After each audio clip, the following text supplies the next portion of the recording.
Michael Weber, artistic director of Chicago's Porchlight Music Theater. Opening on Broadway March 13th, 1911 at the New Amsterdam Theater with music by Ivan Carroll and book and lyrics by C.M.S. McClellan, adapted from the French farce The Satyr by Georges Baer and Marcel Gultmand, The Pink Lady was a groundbreaking production for its day. The musical was a record-breaking hit on Broadway, and after a brief London run at the Globe Theatre, it returned to the New Amsterdam for a welcome remount. In fact, the show was so popular that its costume designs inspired some ladies' fashions of the day, and programs from the time suggest that at some performances, it literally supplied them, as announced in the July 29, 1911 program, which promises a, quote, pink lady parasol, unquote, to every woman in attendance at the matinee. And a July 1st program promises, quote, the fashionable Le Satyr bracelet, now in great vogue, to every lady in attendance at the matinee, whether she occupies a $2 seat or a 50-cent seat, unquote. Despite the show's initial success, it has never been revived on Broadway. The musical is set in a European village threatened and thrilled by a licentious satyr who wantonly kisses and, quote, squeezes, unquote, the town's maidens who wander into the woods. Into this scene comes a bachelor, about to be married, who wants to have one last fling, followed closely by his fiancée, along with her idiot savant cousin and a jealous admirer, who have both convinced the woman to track her future husband and uncover his philandering. The entire party is soon enmeshed in a tangled web of lies and misunderstandings and carried off, improbably, to the home of a curmudgeonly antique dealer in Paris, who, encouraged by a chorus of townswomen, discovers his inner satyr. All is finally resolved by yet one more deceit practiced, this time by the Pink Lady herself. Unlike most Edwardian musicals, wrote the New York Times critic, the show's, quote, fun is developed logically out of its situations, and so are its songs. In the second act, for instance, not a musical number occurs which does not carry the plot along further, instead of halting it, and yet no songs in the piece were more persistently applauded than these, unquote. Philip Hale, a Boston critic, wrote, quote, here we have then an amusing book, pleasing music, a rare combination. Here we have a musical comedy that does not depend upon the antics of an acrobatic comedian, on clowning, or the independent display of brazen-faced showgirls, unquote. The critic is describing what early historians of American musical theater might have called the integrated musical, a form which some have claimed was not invented until Oklahoma opened in 1943. How could Pink Lady, so popular in its time and so enjoyable even today, be so often overlooked? We'll let you be the judge now with the May 8th, 1950 episode of The Railroad Hour, starring Lucille Norman and Gordon MacRae, with Michael Chekhov, Eleanor Audley, Betty Lou Gerson, and Gigi Pearson in The Pink Lady. Transcribed. Ladies and gentlemen, The Railroad Hour. And here comes the star-studded show train.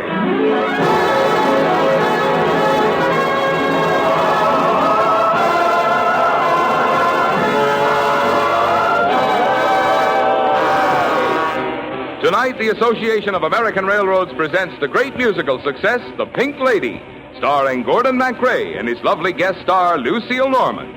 Our choir is under the direction of Norman Luboff, and the music is prepared and conducted by Carmen Dragon. Yes, tonight another memorable hit is brought to you by the American Railroads, the same railroads that bring you most of the food you eat, the clothes you wear, the fuel you burn, and all the other things you use in your daily life. And now, here is our star, Gordon MacRae.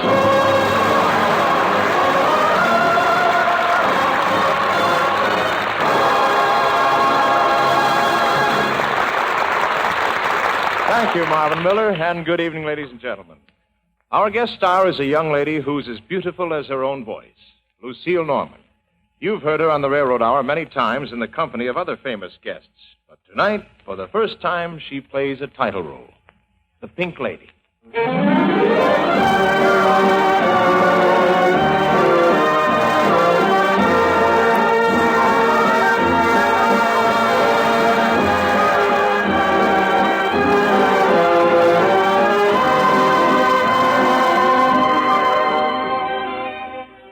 Paris is the scene tonight. Paris of the bright boulevards, the can-can, and beautiful women. One in particular, a provocative person in pink named Claudine. I'll be Lucien Garadel, a Frenchman with the softest job in the world, inheriting money. And so we're off for a little restaurant in the forest of Compiègne, at the outskirts of Paris. Allons, vite!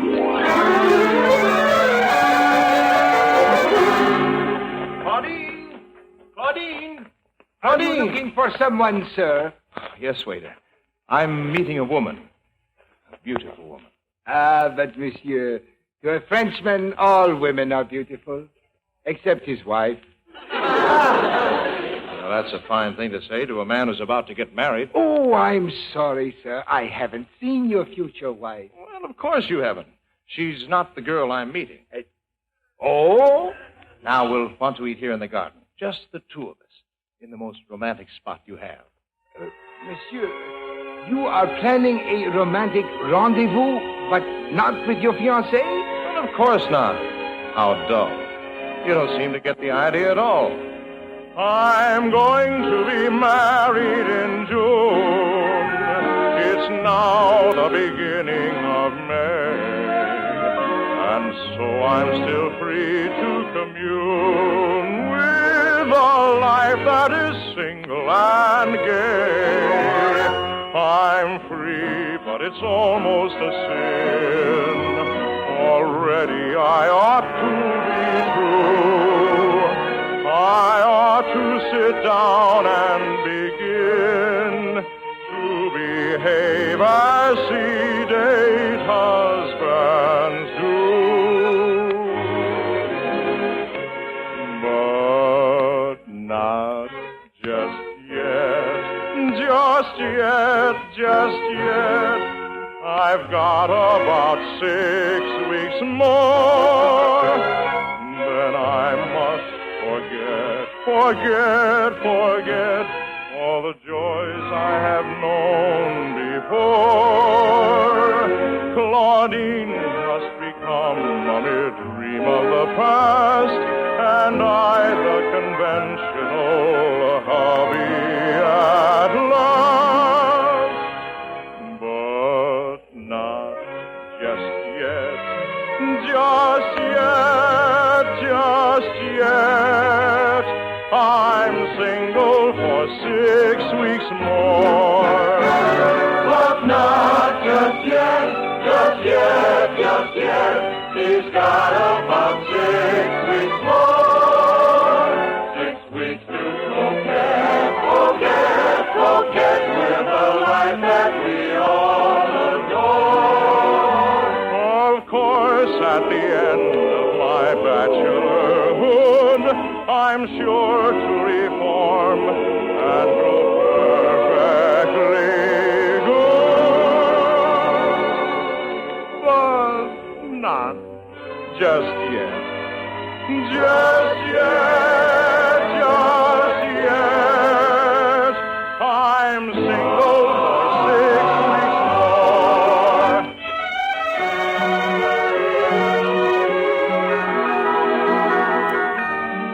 Monsieur, there is a young lady coming down the path right now. A vision in pink. Claudine! Oh, Lucien, I'm sorry to be late. Oh, you're sweet. But young ladies should never be on time. Especially beautiful young ladies in pink. Lucien. Now, you take the girl I'm about to marry. She's always on time. You never told me you were engaged. Oh, well, that was a long time ago. Oh? She went away. Died? Practically. She went to, Saskatchewan. Saskatchewan? In Canada. A river. How sweet. Well, now, really, Claudine. When a man's fiancée runs off to Saskatchewan, you can't expect him to go on acting as if he were still engaged. By the banks of the Seine with girls so beautiful, it gives one pain to remain quite beautiful. And yet I swore by the stars above throughout my life to reserve my love for a girl by the Saskatchewan, for a girl by the Saskatchewan.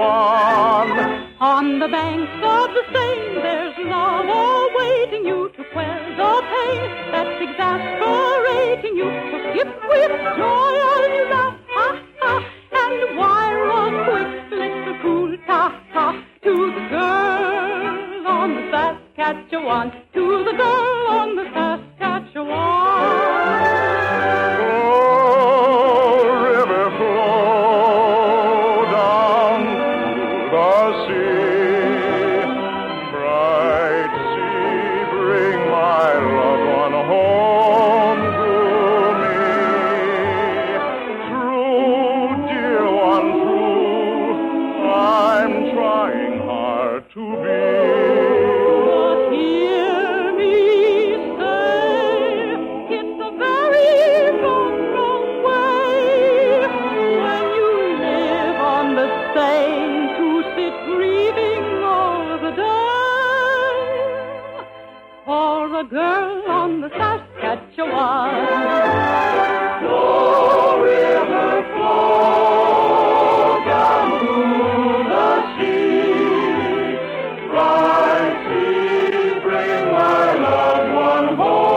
The banks of the Saskatchewan.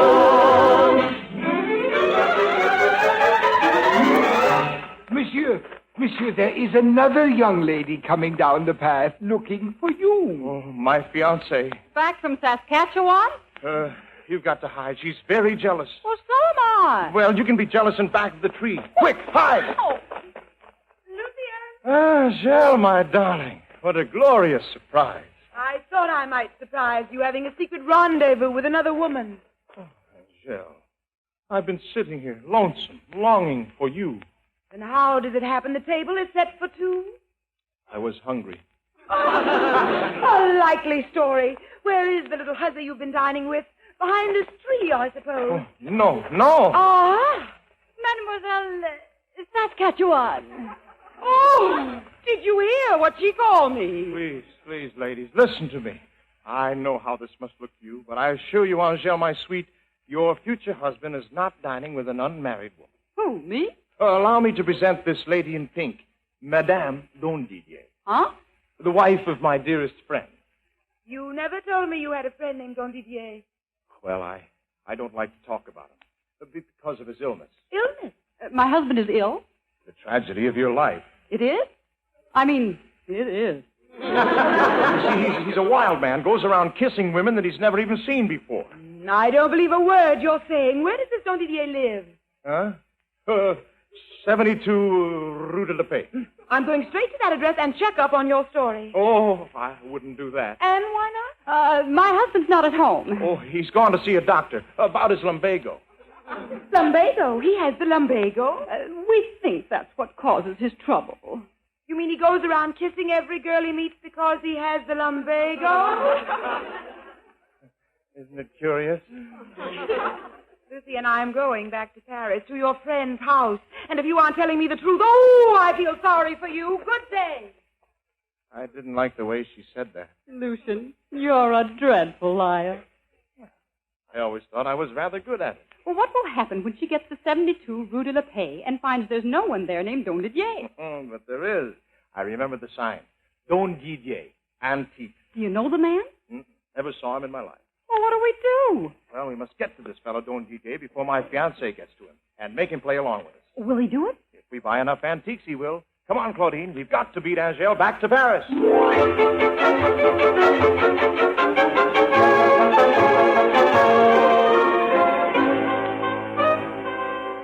Philip! What is it, Pumpkin? What are you doing? Dusting the snuff boxes, Pumpkin. Well, come up here and put on your best shirt. Madame la Comtesse will be here any moment. She is the richest woman in Paris, And if you impress her properly, she will buy out the whole shop. Just a moment, Pumpkin. I see somebody coming in. Can I help you? Are you Monsieur Don DJ? Yes. Has a woman been in here asking about your lumbago? Of course not. I don't have lumbago. Well, you've got it now. I do? Now listen to me. I am Lucien Garridel, your best friend.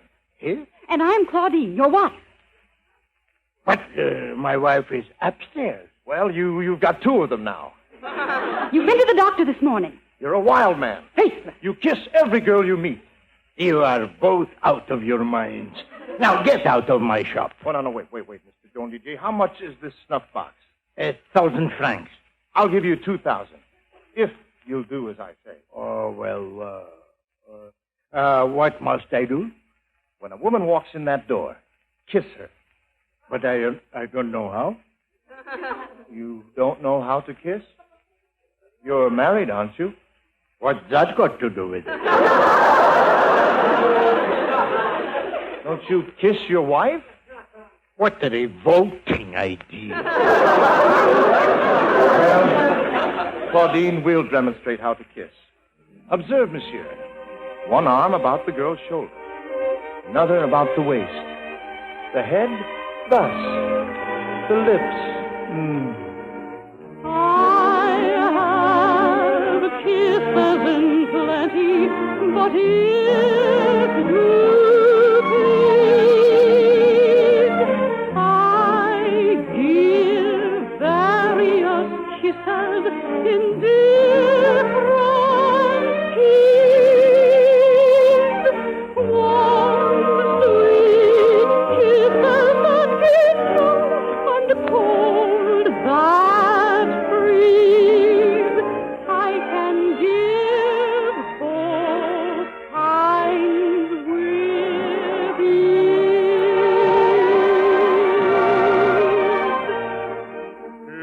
If you ever decide I deserve such bliss, I'll bend nearer and nearer to you like this.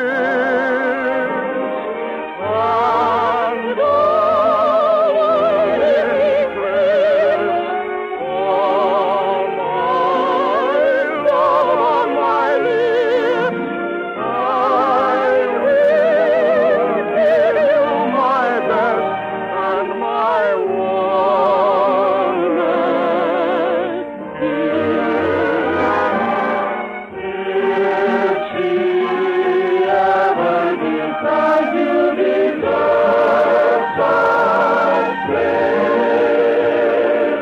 she'll bend nearer and nearer to you like this. And over many lips, all my love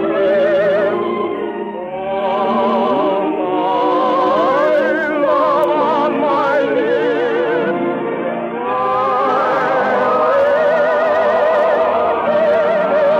my best and my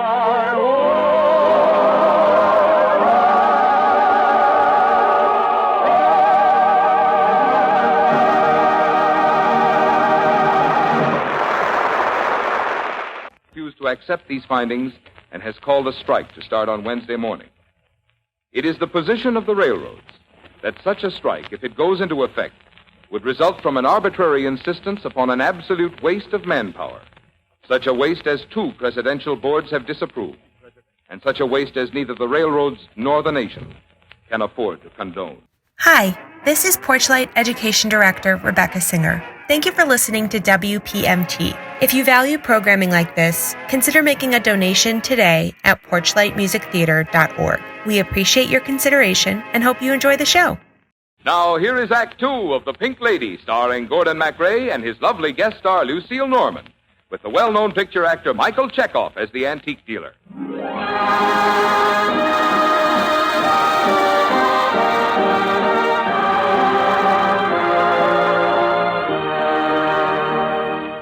Oh, what do you suppose has happened? Oh, well, we couldn't very well stay and watch the show. Hardly.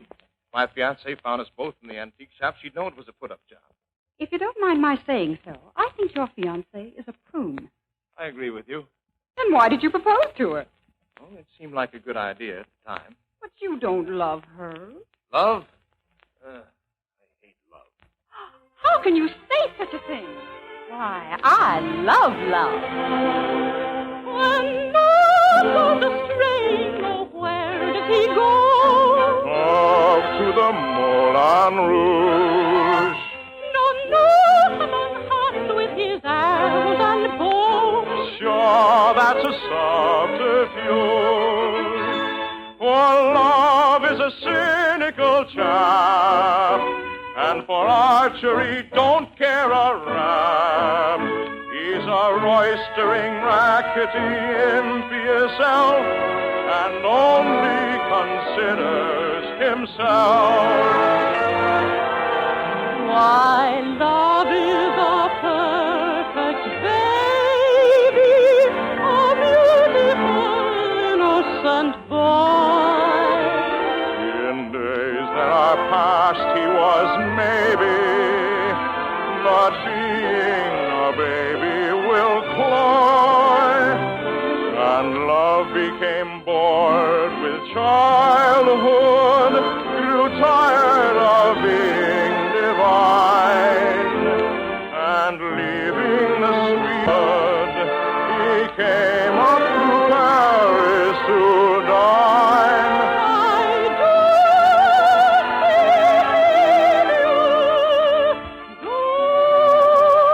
do believe you, don't believe you. Love I know is divine.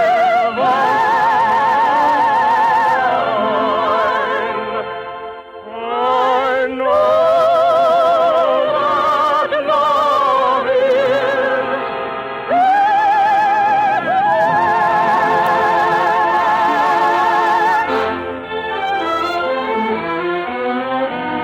I wonder what's happening in that antique shop. Don't you wish we could hide in a snuff box and listen? Now let me see. I've got a pink dress.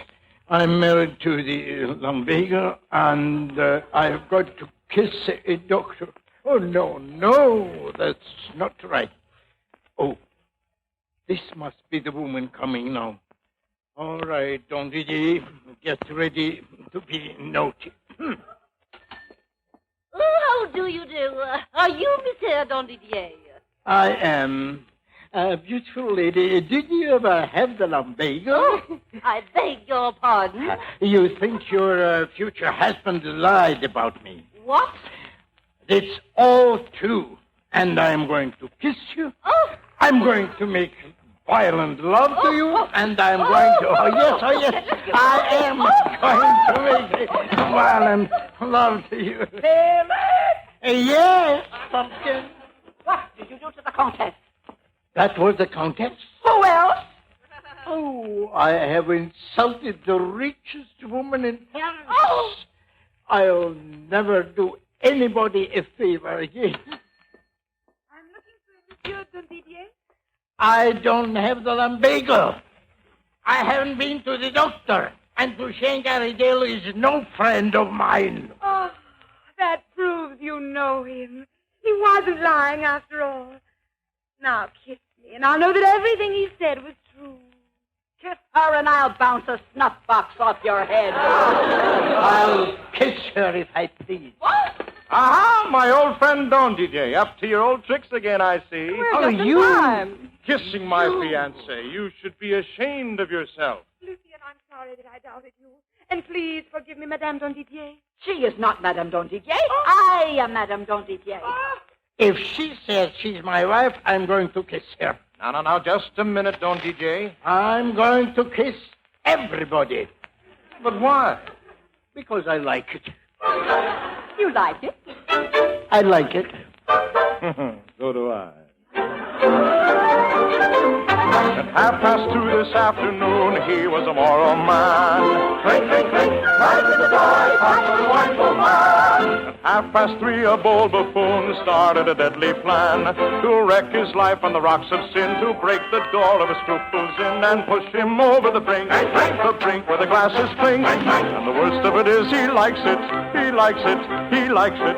His head goes round like a teetotum, his heart goes thump like a big bass thump. Bip, bip with a zip, bip, bip with a zeep. Come and make things hum. And the worst of it is he likes it, he likes it, he loves it. The worst of it is he likes it, yes he does. And the worst of it is he likes it. He likes it. He likes it. A cyclone came and whirled him round. He lost his feet and he left the ground. Bip, bip with a zip, bip, bip with a zip. He likes it like he likes it like. The worst of it is, yes he does.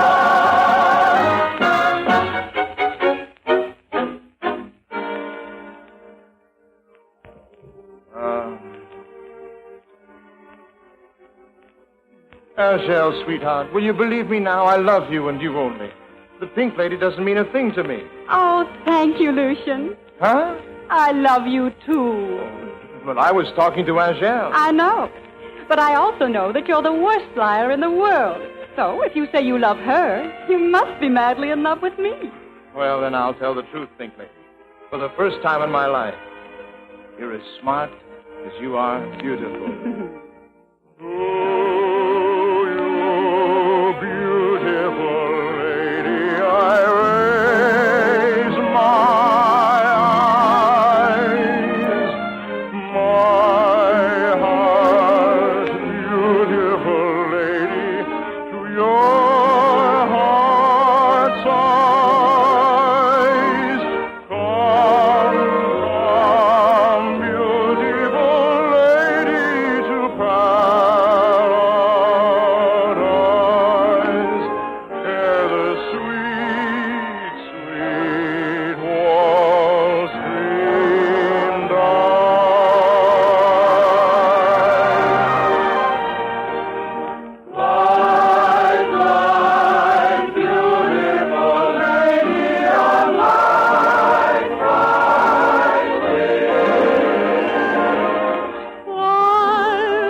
Thank you, ladies and gentlemen.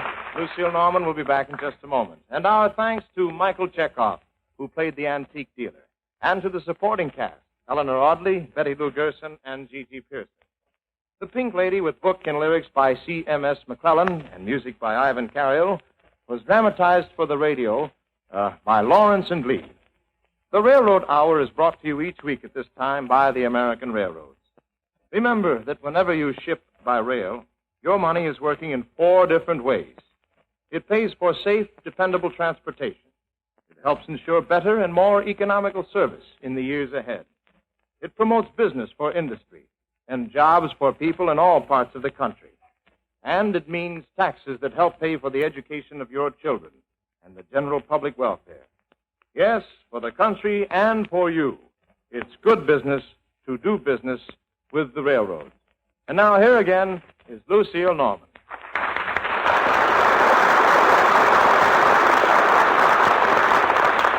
Wasn't it fun doing the Pink Lady together, Gordon? I liked it. You liked it? I liked it. I liked it, too. Well, that's good. Because you'd better get used to seeing me across the microphone from you, Lucy. Yes, we're going to be seeing a lot of each other this summer. And you'll be back at it with Dorothy Kirsten and me. Mm-hmm. And then we're going to be riding the rails together all summer.